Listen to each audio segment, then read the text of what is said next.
Hi, welcome to Killer Score, the podcast that covers cult classic films with killer soundtracks, cool composers, and just generally talks about things we believe you deserve to know more about and look into more. I, of course, am your host, Daulton, and we are back again for one of the Richie episodes. Hey! Yes. Can't wait to disappoint you. Anyway. But... You can hold it. Oh, okay. But yeah, hi. Richie here. Been a busy couple of weeks for all of us, really. All of us, really, yeah. So, yeah. But I'm excited for this one because we are on the not quite cult classic train again.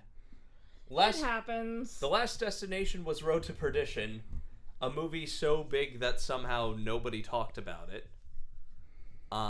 We covered Moulin Rouge on here, for fuck's sake. Yes. However, I'm here to bring us to darker territory once again with Terry Gilliam's 12 Monkeys, a movie for which I realize the notes are sitting on a phone that is plugged into the wall. Erin, could you grab this for a moment? Yes. Oh my god, Terry Gilliam made a dark movie? In what reality? In what reality could dark movie? Yeah, exactly. Talk about your experiences with 12 Monkeys while I get this. Okay. I have none. Yeah, same. I know it's got Bruce Willis and it's got Ben Affleck? Brad Pitt. And Brad Pitt. That's like all I know. It's got some hot people in it. Yeah, basically. It's a science fiction. There's monkeys. Actually, I have no idea. Precisely 12. No, there's only 11. It's misnomer. That's the plot twist. Fuck. That's a plot twist that nobody saw coming. Take that, Shyamalan. At the end, Samuel L. Jackson shows up and is like, I come to talk to you about joining the Monkeys Initiative. So. Cue Avengers theme. Yeah, and then it becomes 12 Monkeys. They truly become the 12 Monkeys. The real 12 Monkeys were the friends we made along the way. So, the real magic isn't friendship, it's chronomancy. The actual 12 Monkeys begins with two factors. One is the perils of a remake, and the other is with the dynamic vision of three very talented people. Let's start with the first. And the twin sisters that ruled over Equestria, one of the sun and one of the moon. Together they lived in harmony. Until the Fire Nation attacked. So, produced by Universal, the film is a remake and/or spiritual successor to the French New Wave film short subject La Jetée by art house filmmaker in France Chris Marker. Doesn't jeter mean to jump?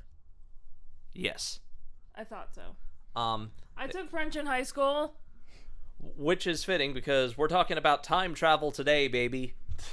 Cool. The French and their well-known time travel business.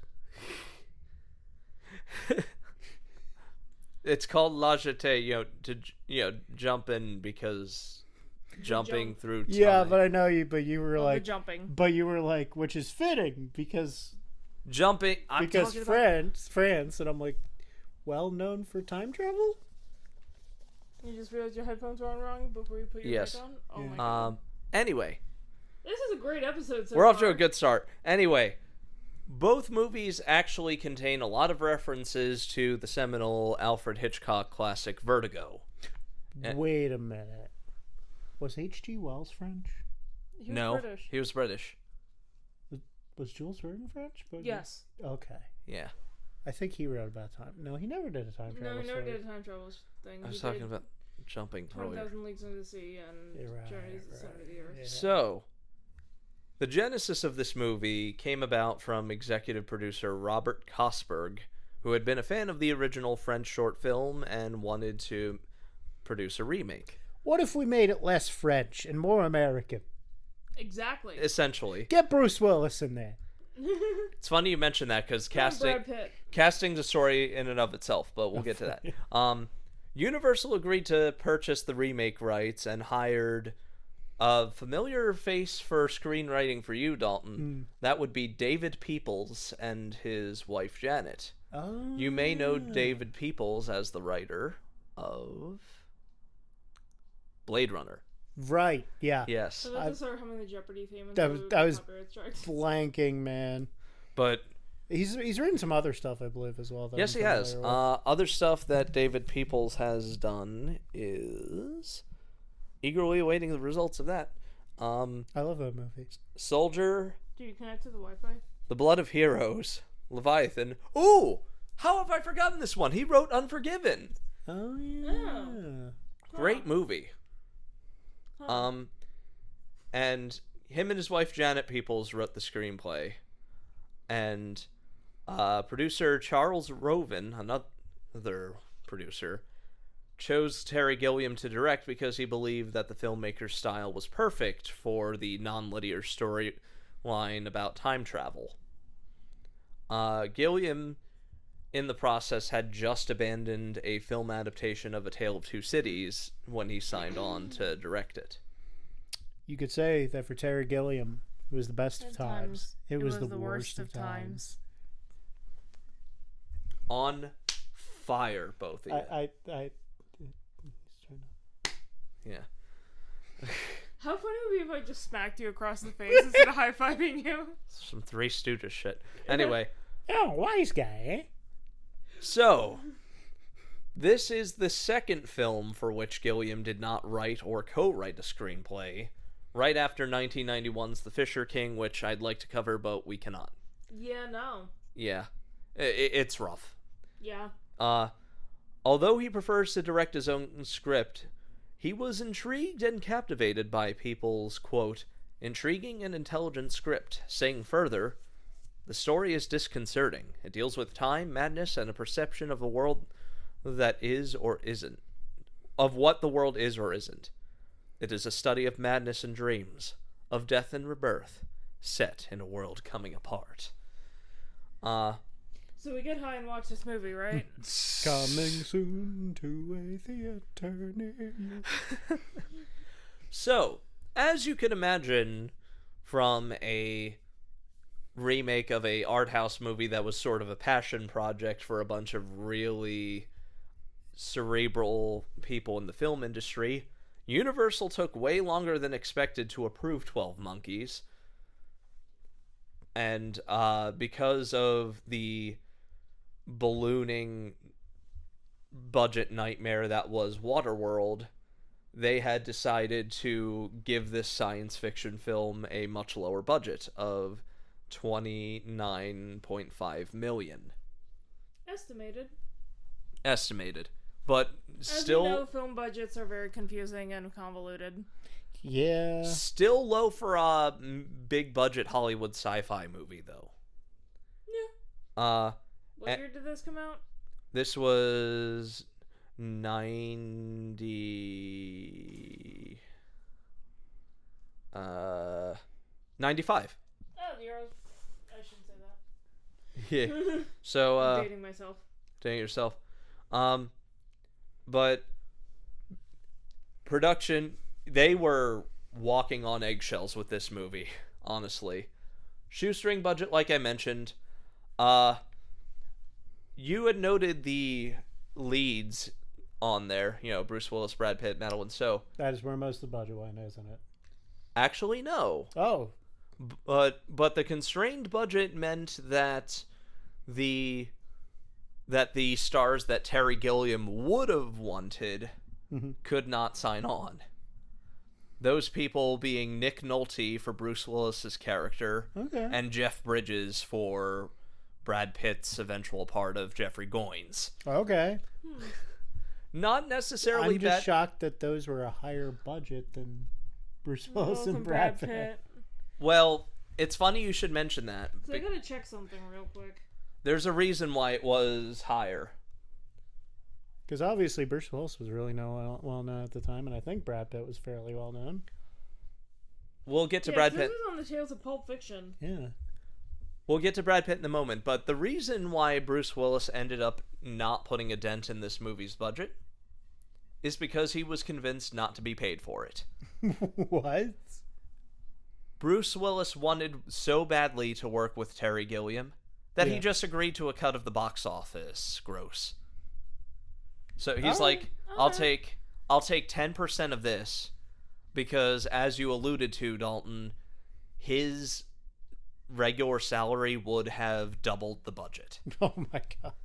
Now, I was gonna say, didn't the guy who played Obi-Wan Kenobi do something similar? Alec Guinness, yeah. Yeah. Yeah. The only difference is, though, Alec Guinness wasn't a big fan, whereas Bruce Willis... Yeah, Alec Guinness didn't want to be involved in Star Wars. Well, Alec Guinness was a capital A actor before he Star was. Wars. Yeah. He was a thespian. Yeah. He was literally like Royal Shakespeare Company, like, Yeah. actor, you know? And now everyone knows him as Obi-Wan Kenobi. Yeah. Which is funny to me. And he even said up to his death he resented getting all the letters about, I love you, Obi-Wan Kenobi. It's like, ugh. He warmed on it a little bit by the end. But it was, even though I haven't seen this movie, it's a lot like Alan Rickman's character in Galaxy Quest. yeah. That's another candidate. Probably was an inspiration. Probably was partially inspired by Alec Guinness. Yeah. Probably. We absolutely must get Russell for that one. Oh yeah, he loves that movie. Because I don't know shit about Star Trek, but I know that... Yeah, he's read a lot on Star Trek. He's a resident Trekkie. He's like, I'm pretty sure he's read the autobiography of like everyone involved with the original series. And everybody who watched Galaxy Quest loved it from that. Oh, yeah. It's like a doc... Even William Shatner was like, this is a documentary. But I digress. We're getting back to 12 Monkeys. So you would think that Brad Pitt was also big enough to take this movie's budget up a notch? Yeah. Not quite. Oh. He had just gotten major roles. Okay. It was mid-90s. Yeah. This, for context, the thing that brought the casting directors to Brad Pitt was Seven. Okay. Now I just want to hear William Shatner say 12 Monkeys. 12 Monkeys. If I ever meet him at a convention, I'm going to be like, can you say 12 Monkeys for me? Honestly, every time I think of William Shatner, for some reason, I just remember that one episode of original Star Trek where I have that picture of him holding this dog that they put in a costume. And I'm like, that is just a miserable looking cockapoo. Yeah. So, half the comedy of this one, honestly, when I was going in and saying, I want to bring 12 Monkeys to the podcast, half of it was Daulton going, 12 Monkeys. Funny title. I'm like,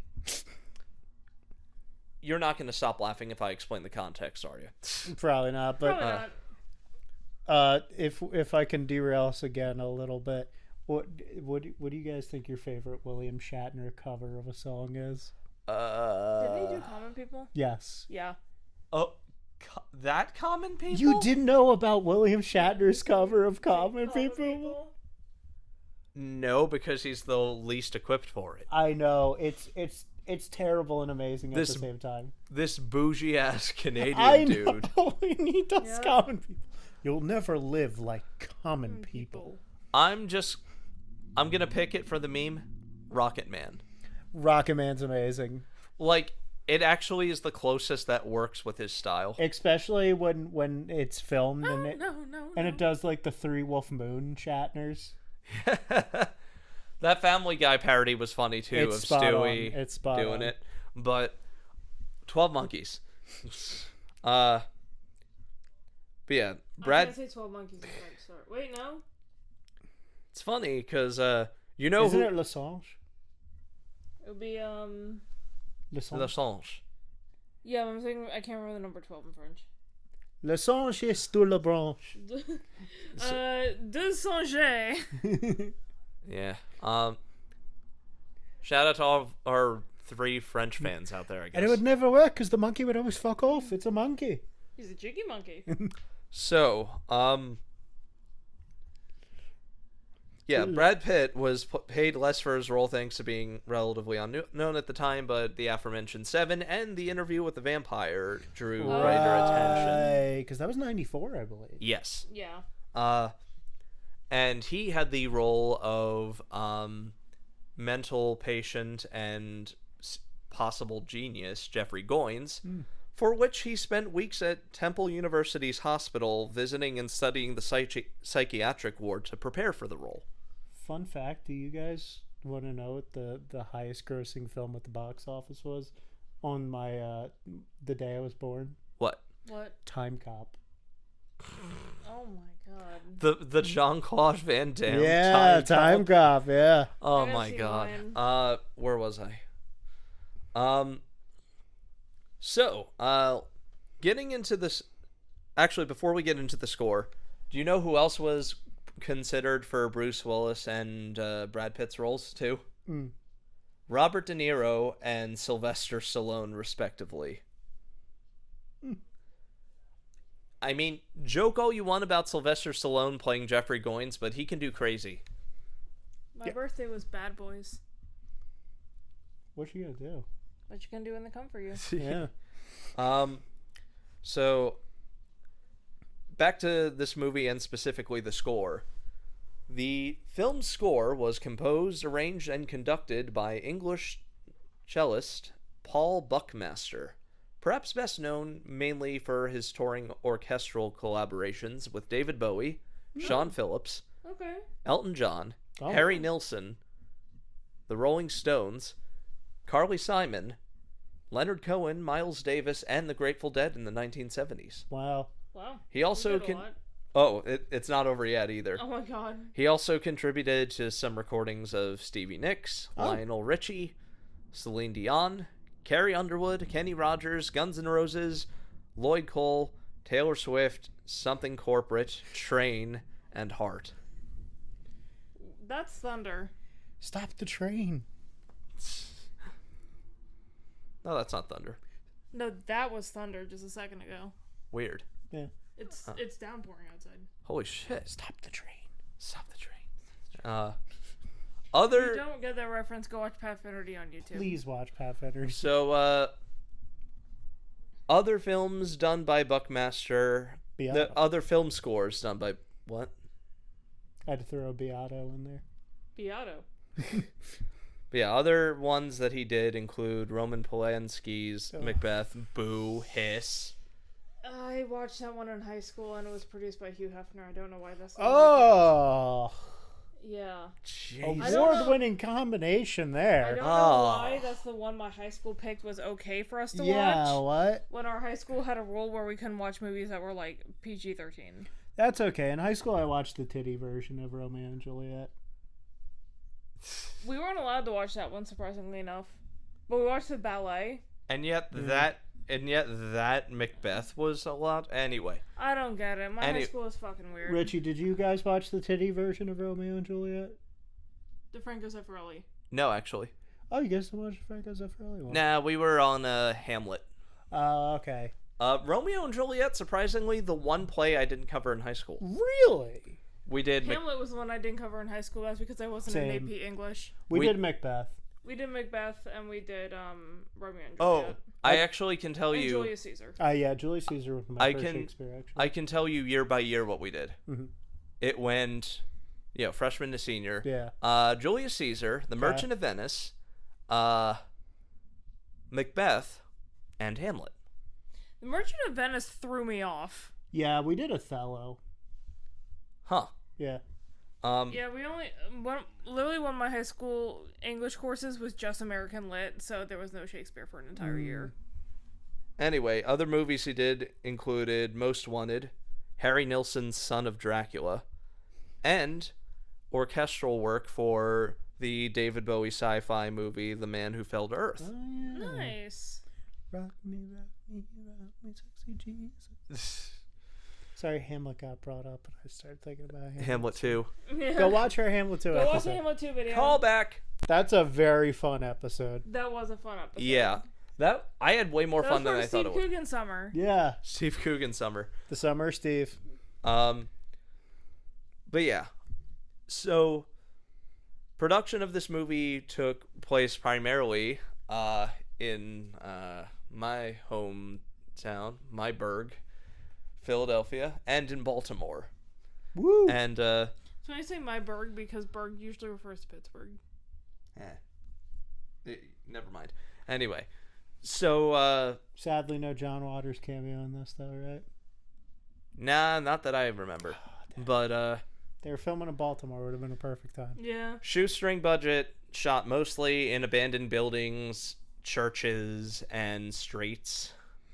I have a feeling you could have gotten John Waters for free, though. Probably. He'd just be like, hey, we're in Baltimore. Okay. Yeah, and he'd be like, can I have some jujubes and some cigarettes? And they'd be like, sure, John. Here you go. But despite everything possibly being against this movie, 12 Monkeys was actually a box office success, grossing $111.69 million against that $29 million budget. Nice. Pretty good. And it held the #1 spot at the box office for 2 weeks in January. Wowzers. Before dropping due to competition from Dusk Till Dawn, Mr. Holland's Opus, and Black Sheep. Ugh. I know one of those movies. I know all of those movies. The last one was Oh. It's basically Tommy Boy, but not funny. Oh. So you said Black Sheep, I thought of the, like, slasher B movie. No. It's a Chris Farley movie. Oh, okay. No, it's the other Chris Farley, David Spade movie. Yeah. It's not Tommy Boy, got it. Yeah, it's not. That's why I said it's Tommy Boy, but not funny. Anyway. Yeah, it doesn't have fat guy in a little coat. Movie got good reviews for its performances, especially those of Willis and Pitt, who was nominated for an Academy Award for Best Supporting Actor for his efforts, and for the weird yet compelling non-linear narrative. Unfortunately, we have another boo hiss moment coming up. Oh, no. Pitt lost his Academy Award nomination to Kevin Spacey I knew you were going to say Kevin Spacey. for The Usual Suspect. Oh, I thought I was going to... American whatever it is, was that the other one he won a lot for? Yeah. Ugh. Also an later. Eck movie. That's a very ick movie. Also, the movie came out a few years later. Anyway, he won for Usual Suspects. Boo! Yeah. But it also was nominated for the Oscar for Best Costume Design. Which Okay. I think is a little funny considering the one super elaborate costume is pretty brief. Oh, it's like there for 5 seconds and then It's next there scene. for a couple of minutes. Oh. Um, I was expecting someone like a full like Georgian regalia just walking down the street in the background. Bruce Willis's super elaborate hazmat suit of the future. But it also received a lot of buzz from the science fiction community at the time.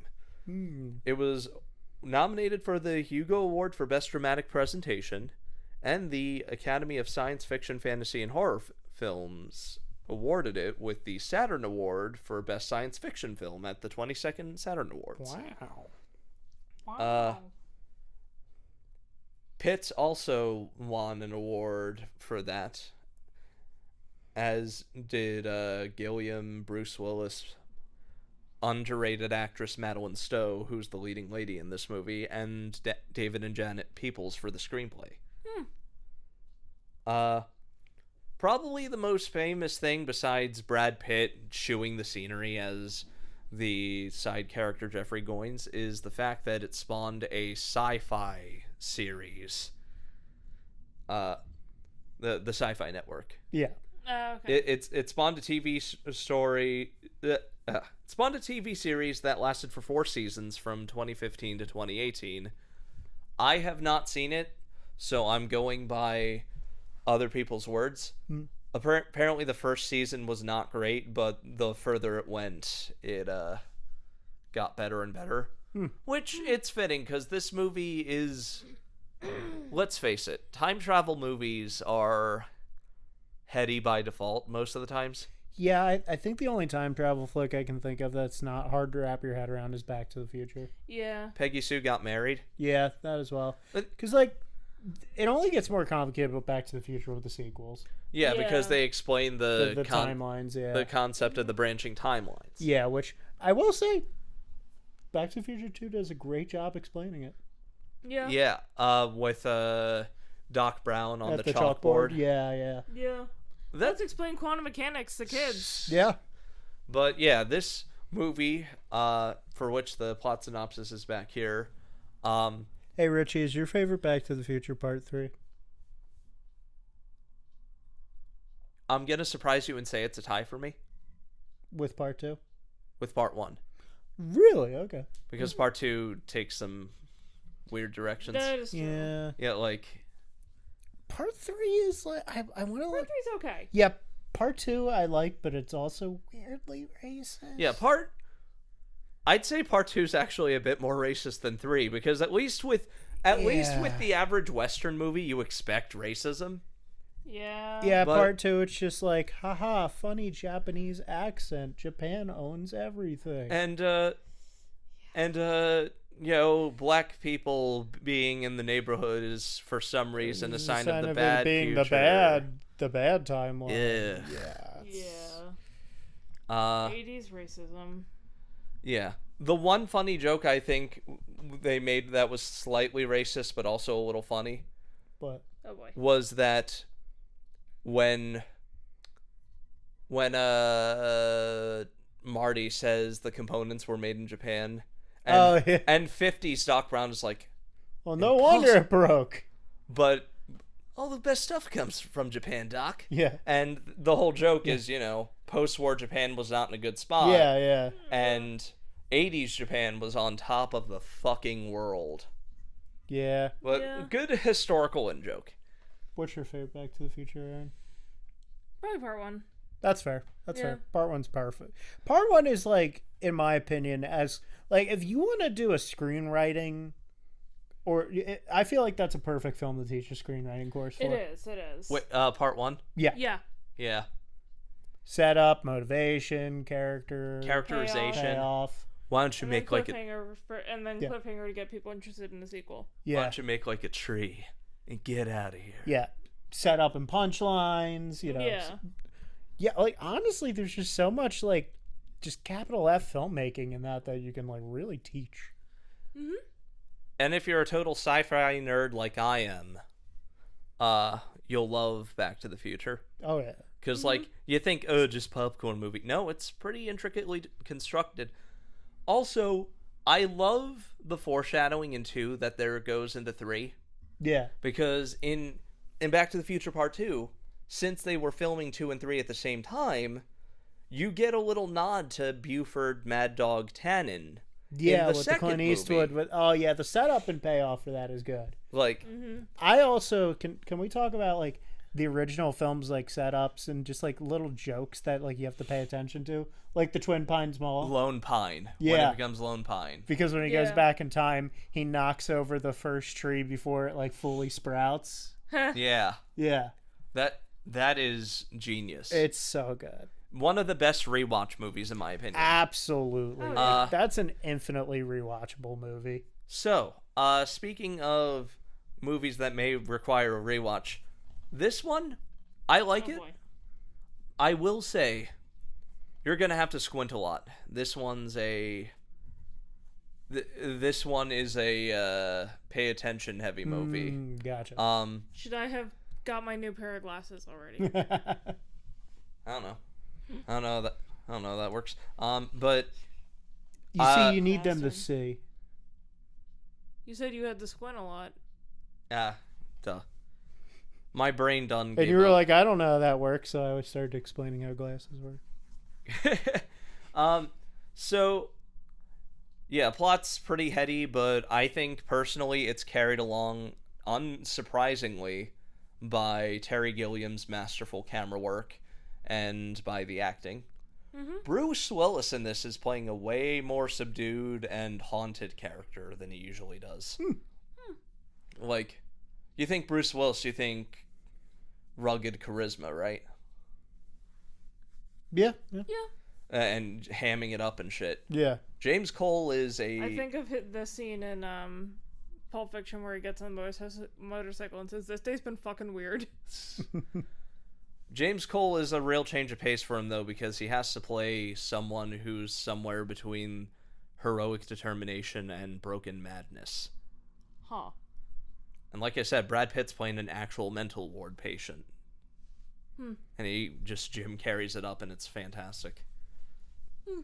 But before we get into it, who would like to read the summary? Did Richie do it last time? Did I do it? I don't know. I'll just read it. I think Erin did Logan Lucky, actually. Alright, I guess I'll read it then. Okay.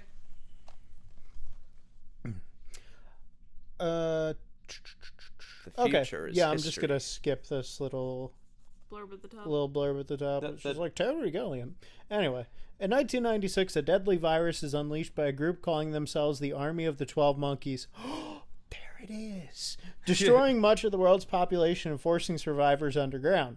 In 2035, prisoner James Cole is chosen to go back in time and help scientists in their search for a cure. So, yeah, that's the rest of it's about like Oscar winners. Featuring Oscar nominated. Yeah.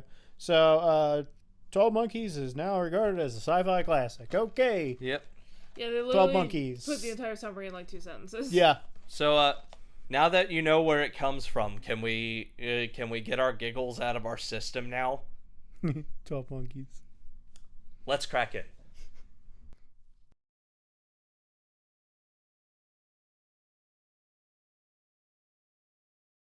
And we're back. Yes, we're back with 13 Monkeys. I thought it was 11. Why didn't they call it 13? Because 13 is the ominous number. Also too obvious. No, I guess, but like, they should have called it like 13 Monkeys or something. So, also, why is the organization called 12 Monkeys? There's not even 12 members of the organization. The Army of the 12 Monkeys. There's not even an army. Like maybe 12 monkeys in a test lab or something. Spoilers. Yeah, but the number just makes no sense. Like, it doesn't come up. I think that's the least of our problems right now, Dalton. We are back on Killer Score. Don't you get it? It is le deep because 12 is the number of the zodiac, and the monkey is on the zodiac. And there's 12 apostles. I don't know. So. Yeah, 12 months in the year. Fuck. You actually might be onto something with the 12 apostles then. I might be. Fuck. With some of the religious imagery, probably. Yeah, and they sprinkle in the random biblical references. So we're back on Killer Score after screening 12 Monkeys. With this, there are 2 things I will say. One, watch your movies before you actually rewatch them. Because this was admittedly a high school era movie for me. So you actually didn't enjoy it that much on rewatch? It was... Let me clarify myself. Okay. Everything about the first half, love it. Everything about the last third or so, however... is me scrolling through Instagram. Yes. So we'll get into why that is as briefly as we can, because it's a bit late on our end, but 12 Monkeys.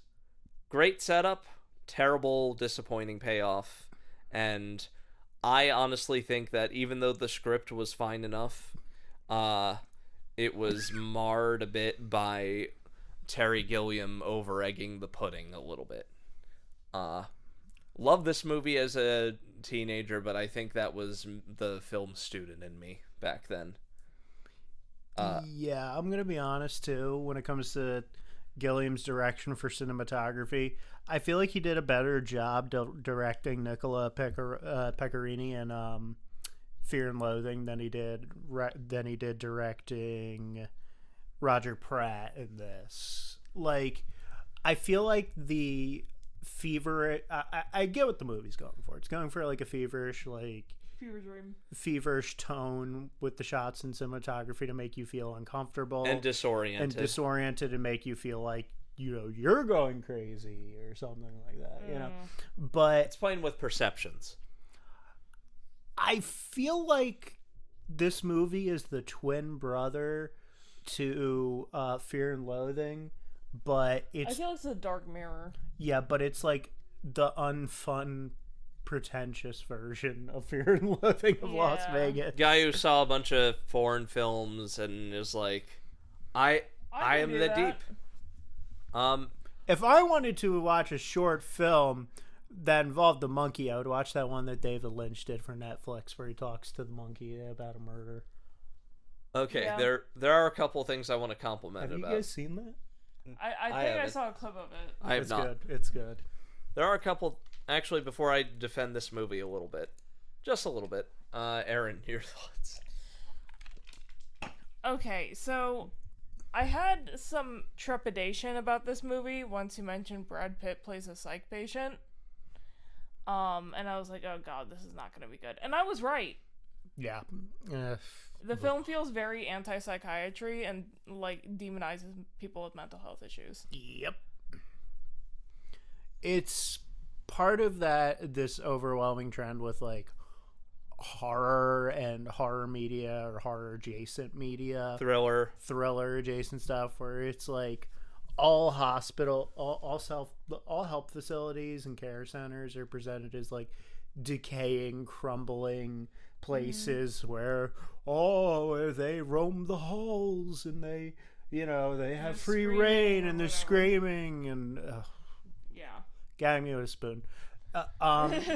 Look, Valley Girl. They're a Valley Girl. Sorry. I am going to be like very mean for a second.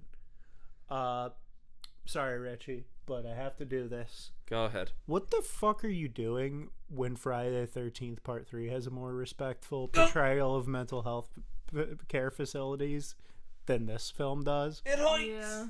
It hurts. Yeah. I'm not wrong, though. Fucking Friday the 13th. The movie with a theme song by Dokken has a more respectable portrayal of mental health care facilities. And that was in the 80s. Yep. The 80s. And you This know what came else? out in 1996. You know what the worst part is? I thought of another horror example. The Reagan administration I thought compared to the Clinton administration. of Come another on. example. Yeah. Dream Warriors. That's what I just said, Richie. You said Friday the You 13th? said Friday the 13th. Oh, sorry. Yeah. Nightmare on Elm Street. Yeah, Nightmare on Elm Street. I'm Yeah, tired. I was trying to figure out, like, which Friday the 13th movie is that? Okay. Fuck, I think even Part 5 has a better portrayal of Friday the 13th 5. Is that the one in the halfway house? Yeah. Yes and no. Yeah. Yes, it humanizes the characters. No, because that guy does get murdered with an axe. Yeah, but Tommy Jarvis does a suplex, though. He does. Hey, Erin. Yeah? Do I have to get in the corner after this? I will push you into that corner. I thought you were gonna. Our house is going to look like the end of the Blair Witch Hill. Oh. We Okay. gotta find an empty corner in Okay. this house, let's be honest. Let me It go. would have to be in the basement. Okay, Oh no! guys. Guys. Go stand by the gas meter. It puts the lotion on its skin or else it gets the hose again. Hey, guys. Stands by the crawl May I have my token ineffectual attempts to compliment The this floor movie? is yours. The acting. It's Bruce Willis being Bruce Willis. How is this him being Bruce Willis? I'm gonna be honest with you. This is pretty for me. Like, How honestly, is like, this him being Bruce Willis though? Because here's the thing with Bruce Willis.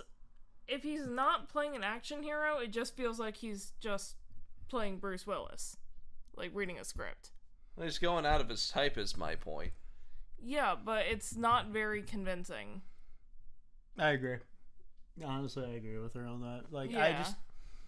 I'm sure he was. I mean, I've literally heard from people who were in Philly at the time who worked with the crew. I've heard Bruce Willis is a very nice man. And I've heard that all of the stuff recently is just because of the early onset dementia. Yeah. Yeah. Makes sense. I'm not going to demonize him for that. Like, it messes with your head. no, if you Yeah. got like, and I'm not even joking, if you guys want to like experience what like just the emotional turmoil of what dementia is like, go listen to the Caretakers Everywhere at the End of Time suite. It's like 6 hours long and it will like ruin you, but you'll get it. You'll get it. Yeah. It sounds nightmarish. It literally is. It's like a musical like descent into dementia. Yeah. Because So, like it starts out as like this is music, and then by the end of it, it's just like crackling noises and silence. Yeah. And like just loud distortion and stuff Yeah. like that, and squealing and stuff. Like Yeah. it starts out with just like vaguely distant old timey music that's like has like From a like the 40s or light, 50s. has a very light distortion on it, you know. And then it just keeps degrading. Yeah. So, continue on Bruce Willis, I guess. Point is, I'm sure he's a nice person. He does not have range. I'm sorry, he doesn't have range. Bruce Willis has never had range. Yeah, honestly, I feel like when I see Bruce Willis in movies, I expect action hero, like John McClane or something. I've never, like, he's a fine actor. He's all right. Yeah. I'm not gonna act like he's like the worst actor in the world. I'm not gonna act Sixth like Sense? he's the best actor. Yeah, that's a fine movie. He's fine. Unbreakable? He's fine. Like I've never seen. I would Bruce say Sixth Sense is a better performance than this. It is a better performance than this. I've never seen a Bruce Willis performance where I'm like, he is the stand-up part of this film. Like, every movie he's in where he does a good job, somebody does better. You know what? Yeah, even in Die Hard. Yeah. Because Alan Rickman. I was Alan gonna. Rickman and what's his face who played the dad in Family Matters. Oh. I'm blanking on his name. Carl Winslow. Yeah, the guy who played Carl. The Winslow guy who in played Family Carl Winslow. Like, he did a better performance than Bruce Willis did in that movie. Mm-hmm. You know what the worst part He is? has an arc. Yeah. Yeah, and I was gonna say Fifth Element, but then I remembered there are two other people. No, three others. That are outdoing him. There's a lot of people outdoing him in that movie. Mila Jovovich, Mil Chris Jovovich, Tucker. Chris Tucker, Gary Oldman, Yeah. Ian Holm. Joe Pantoliano. I don't think he was in the Fifth Element. Isn't he the guy who dies at the end? No. He's the guy who laughs and dies. Gary Oldman. That's Gary. Oh, that is Gary. You're right, that is Gary Oldman. Oh no. Yeah. But Into the corner you go. I wish Joe Pantoliano was in this. Yeah. Because, like, score. accordions. I don't like it. I'll be honest, I do not like I just heard the same accordion music playing like 12 times in this movie, and I was like, cool, are we going to hear anything else? I got so tired of that leitmotif, which, by the way, isn't even original to the film. Oh, you looked it up? Yeah. What was it? It's from some French suite. It's from some old operatic suite. Verisimilitude. Yeah. The main theme is based on the Argentine tango. Is based on Argentine tango musician composer Piazzolla's Suite Punta del Este. Yeah. So it's based off it. Even the original track is an original work. The thing everyone praises. You know, Brazil has the same problem. Yeah. The movie and the score takes its title from a Django Reinhardt. Yeah, but I like Brazil. I would have brought that to the table, except I think all three of us have seen it. I haven't seen Brazil. Oh, Okay. Yeah, I haven't seen Brazil. Let me be honest. I'm not the biggest Terry Gilliam fan. I've seen like one of his movies where I was like, "Whoa!" And then For me, that else. was Brazil. For me, it's Fear and Loathing. Okay, then two. Good adaptation. And Fear and Loathing, yeah. Great adaptation. Such a good adaptation. Like, Honestly, I remember the first time I watched Fear and Loathing, I was drunk at a party, and I was like, I have no idea what's going on, but I'm loving it. yeah, I mean, good mindset, I guess. yeah. Yeah. Although Dr. Gonzo was terrifying. Exactly. Yeah. That's a good performance. Yeah. From Benicio del Toro, just like fucking. He's fucking Sorry, guys, amazing in that. Like, honestly, like, if anything, this just made me want to go watch Fear and Loathing instead, because, like, that score's awesome. That cinematography's acting. That acting is awesome. Yeah. Can I just say something? Drop it in the tub when White Rabbit peaks. That's how I fucking feel after grapefruit. watching this. I hate high school me. We all hate our high school selves, let's be honest. I was into the Dresden Dolls in high school, and I'm not proud of that.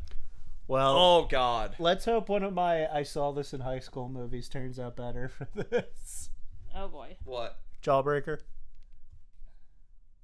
Haven't seen it. Haven't seen it. Yeah, that's why I put it on the list. I'll be honest, it's kind of... It's Dark Heathers. It's Heather's if, like, the murder was an accident, and then it's like, oh shit, we gotta cover this up.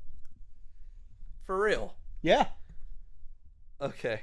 In my defense, Jawbreaker has an amazing cast. Madeline Stowe's performance. It's okay. It's okay. I mean... I do like how she... I hate the writing in this. I really do. It's so fucking pretentious. Yeah. But seriously, no. Hear me out about Jawbreaker, though, because that actually is a really good cast. Rose McGowan. Oh. I love me some Rose McGowan. I don't know about you guys. Mm-hmm. I mean, I watched Charmed. Rebecca Gayheart. Okay. Julie Benz. Mm-hmm. Judy Greer. Oh. Okay. Jigger. Carol Kane. Okay. Love me some Carol Kane. And Pam Grier. You know I love me some Pam Grier. Who doesn't love some Pam Grier? Let me ask you something. Yeah. Have you seen Jackie Brown? Only bits and pieces. Have No. you seen... All right, only got another can. I have so little to talk about. I'm talking about films I'd rather be talking about. Okay, Yeah. so real quick, I'll just say hot take. Jackie Brown deserves to be in the top 3 Tarantino movies. It's one of his most human movies. People are gonna crucify me for this. I honestly hate Brad Pitt in this movie. Yeah, I didn't like him either. He's putting on a performance that feels like he's putting on a performance. Exactly. And it feels like he was handed a script and say, be crazy. Yeah, and I hate the way they dress him. I hate every scene he's in. I hate the way he talks. I hate the way everyone in this movie talks, if I'm being honest. Yeah, because no one talks like that. Yeah. Everyone talks in the same scattered, frenzied, like, erratic pace. They either talk really low and mumble, or they're yelling. Or they're yelling and, like, speed talking. And it's so hard to process anything with this movie. Yeah. And I don't want to hear the excuse of, oh, well, it's supposed to be, unsettling and off-putting and make it hard to follow. Like, why? Why do you have to make it hard to follow? Just make it hard to follow.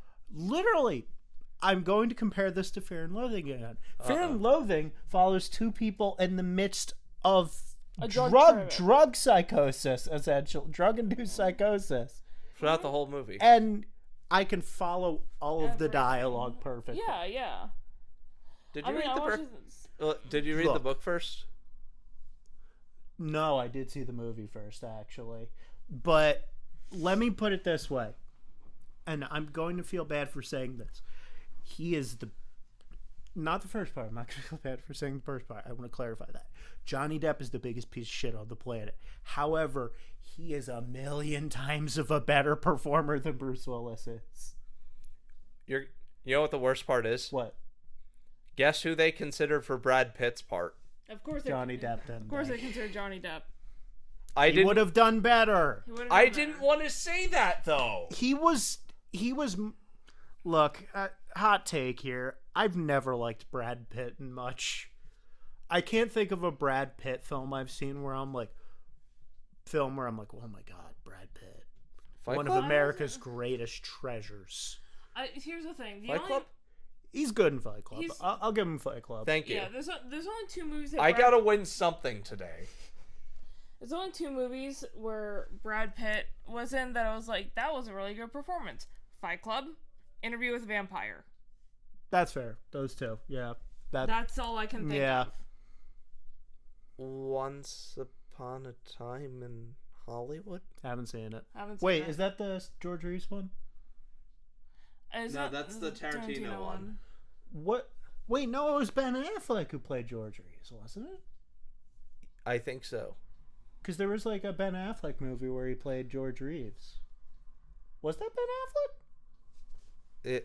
Hold this. I gotta look that up. Brad Okay, Pitt sorry, I was wasn't gonna playing look it up. George Reeves, though.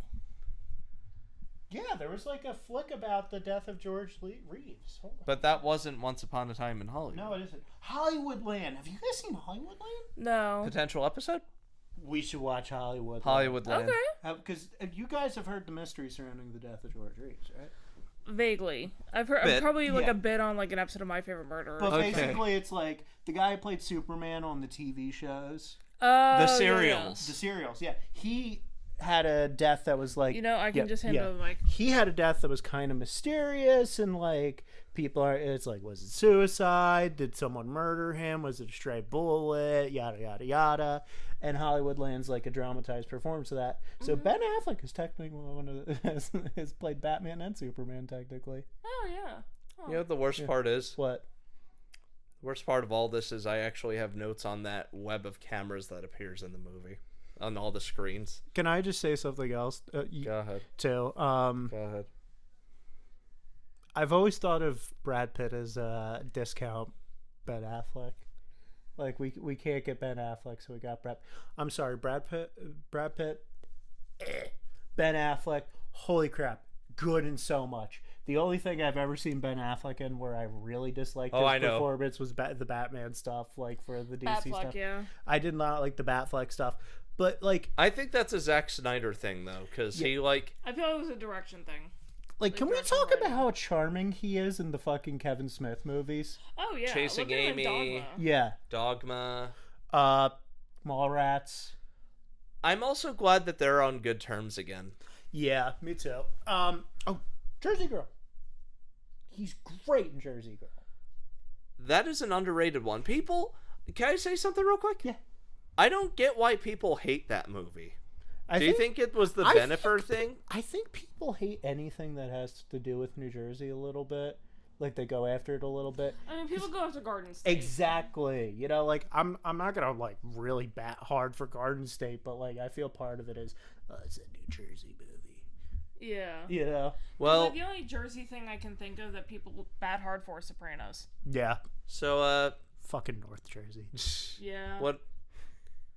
You're Would it basically be... New York. Shut up. Yeah. Could I, You root for the Jets and the Giants.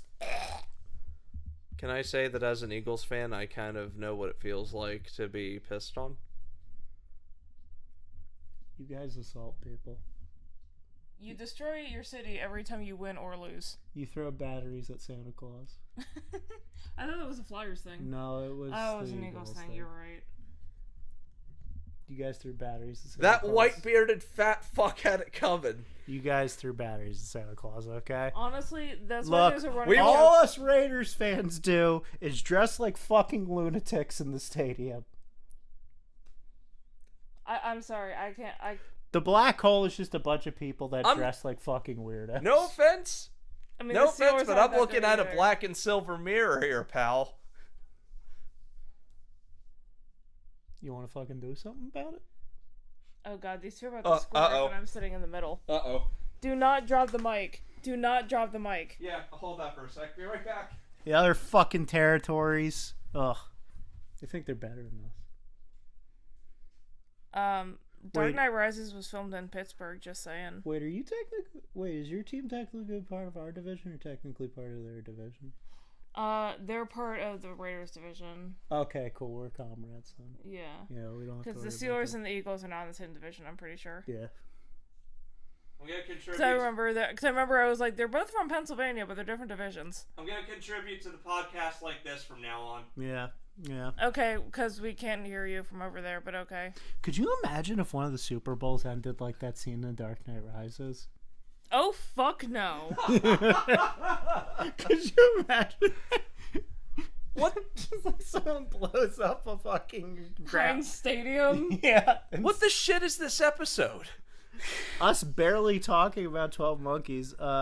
Let's see. It's up. Moving on. Okay, let's get in. Where are we? Spoiler territory, I guess? Yeah, quick spoiler territory. Yeah, the bait and switch is stupid. I'm not surprised at the same time. I didn't expect this movie to follow through and to actually have a cool terrorist I will go- organization. Okay, one more faint attempt to go to bat for it. Can I just say one thing?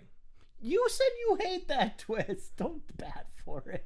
I hated the 12 Monkeys twist itself. Yeah. No, okay, I'll say one thing. The whole Army of the 12 Monkeys thing, them being a fucking red herring, and the whole thing of, oh, they were just a bunch of pranksters. Yeah, that's stupid. Even though this was supposed to be a stand-in for the Animal Liberation Front. And also, it's like some random guy. They named the whole fucking movie after it, frame them as, like, eco-terrorists, and then they're a red herring for some dude who looks like terrorist Carrot Top. Yeah, and didn't he only appear in, like, one scene before that? Yeah. It's one of those blink and you'll miss it scenes, which a better movie probably could have threaded that needle better. Or shown him... Like, who is this guy? Or Really, shown the him other a movie, I little forgot who more. it was. Or shown him a little more. Maybe not show that airport scene 6 times. 6 times. 7. That's another... You counted. I did count Anyway, 7 times. That's another thing. The twist itself is not necessarily a bad one. Classic, looping back around stuff, James Cole sees himself getting killed. Yeah. Cool time travel trick, but there are 2 problems with this. 1, How the fuck does that work? Yeah. he was born in the 90s. Okay, but like, wouldn't... He would have been born in the 80s because he's older than 6. Oh, 80s, yeah. Like, And also, if like it's implied the loop is broken at the end, why does he have the memories if the loop was broken? Doctor Who explains this way better. Yeah. So... And Doctor Who can explain things in the most convoluted way possible. And then I was thinking to myself, wait, how many times did they play this flashback again? I counted how many? It's 7. It's 7. And then Daulton puts the whole thing together, and halfway through the movie. Halfway through, about, I want to say 75% of the movie. That was the sound of one of the cats. Yeah. Anyway, and then I look at them and I'm like, I fucking hate you. Yeah. I hate you so much. And I was like, yeah, I could kind of see it coming. Yeah. Wait, I'm like, I didn't. So when Saul mentioned it, I put it together as well. I was like, oh my god. Because people love to do the dying in a loop thing. Live, die, repeat. Yeah, like, man, we could be watching Edge of Tomorrow. We could be watching Edge of Tomorrow. Wait, have we all seen it? I watched like the first 10 minutes of it at a party, and then they changed the movie. That's on my list. Wasn't that successful? Actually, no, I don't think. I don't think it was. Cultish. Yeah, I think it does have a cult following. I mean, rare. It's a rare version of a manga movie that I think actually works. I feel like it would have done better if they kept the original title, though. All You Need Is Kill. Yeah, that's just such a cool title. By the way, that's the manga title. Because Edge of Tomorrow sounds like 20 movies. Oh, Yeah. one more thing. Can I suggest also another one? marketed as Live, Die, Repeat. Which also was a better title. Yeah. I have a question. Well, first, it barely broke even, number 1. Okay, that works then. It was a worldwide gross that put it over the budget. Number 2, have you seen Alita Battle Angel? Yes. Daulton and I saw it in theaters. Fuck! Yeah, it is a good one, though. It's a good one. It's a Daulton good and I saw it one. in theaters. Bowie, stop eating that. How? I'm more entertained watching Bowie than I am talking about this film. Yeah, he's eating a feather. And I don't know where that came from. Daulton. Yeah. I tried. You did. You tried. You I- did. B minus for trying. I mean, I had a lot of trivia. You had half an hour's worth of trivia. I pride myself on this research. Yeah. Erin, I'm sorry. Y'all are like my disappointed parents. I'm not angry, I'm just disappointed. Like, a couple of times in the middle of the screen, too, Daulton was going over, like, Rich. Yeah, it's funny. The beginning just made me go, oh, I could be watching Stalker. Oh, I could be playing the Metro games. Oh, I could be playing Stalker. Yeah. Right. Get out of here, Stalker. Bye. I thought you were actually gonna get me with the whole Raiders thing. That was... I'll say this for this episode. It gave us some amazing bits. Yeah. Yeah. And the sound of Bowie scratching stuff in the background. I can't believe. I got a new scratching board. Let's see if I can Bowie honestly cam this. can't believe that I preferred. That I totally agree with Eric Andre's critique of this movie. Oh, what was his critique? You ever see that movie 12 Monkeys starring Bruce Willis? He's all like, oh, I'm crazy. There's 12 monkeys here. There's 12 monkeys there. 12 monkeys. 12 monkeys. Fucking ridiculous. Well, first off, that was more Brad Pitt than Bruce Willis. Second of all, I hate him too. I hate him now too. Eric Andre, you're a genius, but I feel like Bowie? Dude. Oh no! No, not the mic box, Bowie. Bowie, come on, bud. Bowie.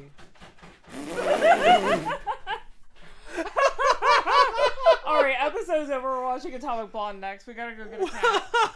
Oh, yeah. That's how we're ending it? Sure, why not? Yeah, Sure, why Killer not? We're Score. at an hour. Killer Score, yeah. episode 60-something. Our Our next movie is Atomic Blonde. 12 Monkeys. If you like this movie, cool. If not, I don't. If not, Bowie, get off the TV. If not, cool. I don't care anymore. Bye, everyone. Good night. Night. I'll have a better movie next time, I swear. Okay. Please do. Please. Okay. You were cranked out right now. Okay, can we say that entire episode was worth it just for that? Just Please? for that ending. Yeah. Okay.